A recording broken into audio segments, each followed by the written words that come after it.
And Nancy Cordes joins us here again, tracking this gun control debate now on Capitol Hill. So, Nancy, what happens next in this ongoing state of affairs?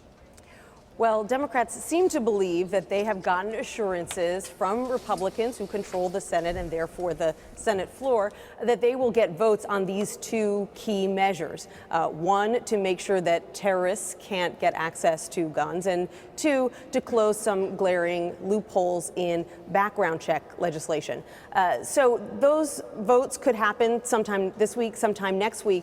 But the bottom line, Josh, is that they have both failed before, and there's no guarantee that things will be different this time. The best shot that Democrats have is trying to combine their legislation that involves keeping people on these no-fly lists from being able to purchase a gun with similar Republican legislation. But this is an issue that has not inspired a lot of compromise in the past, and so far the negotiations behind closed doors don't appear to have gotten very far. You know, we just heard Senator Chris Murphy, who led that filibuster, say earlier this morning that he has taken to the floor to yell about this issue time and time again. We've also learned that Senator Dianne Feinstein's dealings with Senator Cornyn from Texas, again, she doesn't feel good that they will reach some sort of compromise.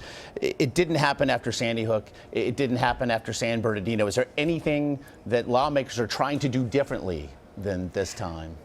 Well, they are actually talking, which is somewhat remarkable, Josh, because gun legislation is just sort of one of those areas like abortion where typically it doesn't seem like there's any kind of middle ground that's possible, at least not in recent years. You don't often even see negotiations like this between two people like Dianne Feinstein, who's from California, who has pushed for an all-out ban on assault weapons, and someone like Republican John Cornyn of Texas, who is a staunch defender of gun rights.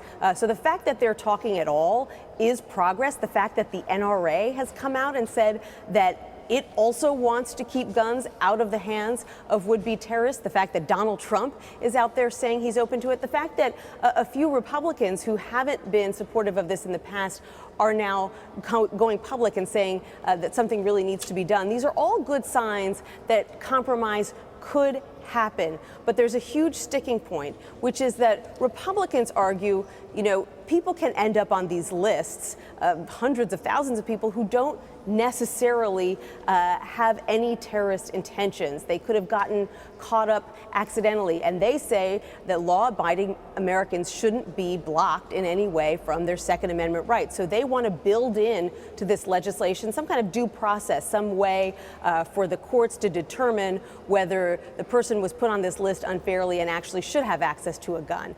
Democrats say that that is too laborious, that people are going to end up being able to slip through the system, and so that's where the real tension lies in this debate.